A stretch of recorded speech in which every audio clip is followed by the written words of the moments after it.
প্রিয়কে ছাদে নিয়ে আসলাম।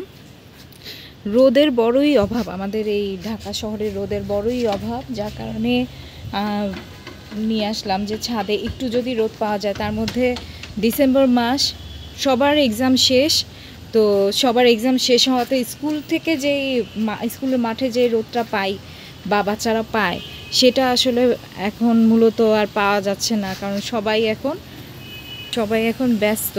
তো আমি প্রিয়কে খুঁজে পাচ্ছি না।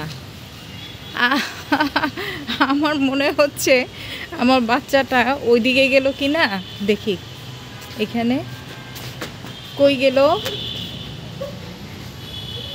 ছাদটা অনেক সুন্দর, পরিপাটি করে গুছানো। এখানে সুন্দর ফুল হয়েছে, খুবই সুন্দর, কাঠগোলাপ অসাধারণ। প্রিয় বাবা, কোথায় তুমি? কোথায় বাবা? Where are you?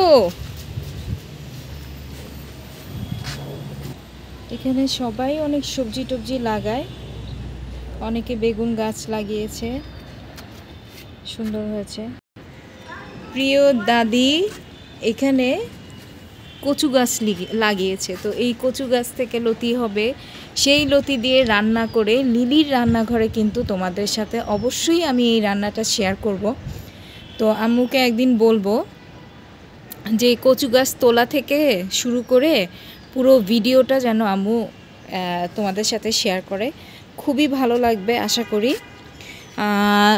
আরও আছে এখানে প্রিয়র আপনি এখানে লেবু গাছ লাগাইছে, তো এখানে লেবুও হয়েছে, অনেকগুলা লেবু আমরা হারভেস্ট করেছি।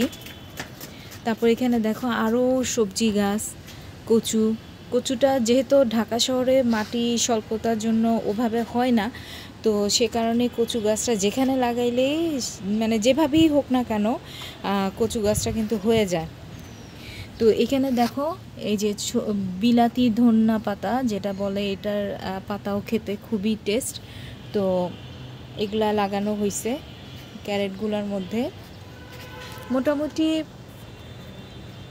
একটা শৌখিন বাগানের মধ্যে যা থাকে তা এখানে আছে। তো অনেকগুলা ক্যারেটই এখানে করা হয়েছে, তো ভালোই লাগে। এখানে দেখো জলপাই গাছে জলপাই ধরেছে, খুবই সুন্দর। এই বাগানটাও খুব সুন্দর। আর তোমরা হয়তো চিনে থাকবা, এটা হচ্ছে সম্ভবত কি গাছ, এটা সবেদা। যদিও সবেদা ধরে নাই, গত বছর ধরেছিল। তো এখানে আবার মিষ্টি কুমড়ো গাছ লাগানো হয়েছে, পেয়ারা গাছ, পেঁপে গাছ। আর একটা মজার জিনিস দেখায়, খেজুর গাছ লাগানো হয়েছে। খেজুর কবে ধরবে? এই পাশে রোদটা অনেক বেশি আছে, সুন্দর। পেঁপে গাছে পেঁপে ধরেছে, খুবই সুন্দর। এখানে সব ফ্রুটসের গাছ। আমি সুন্দর।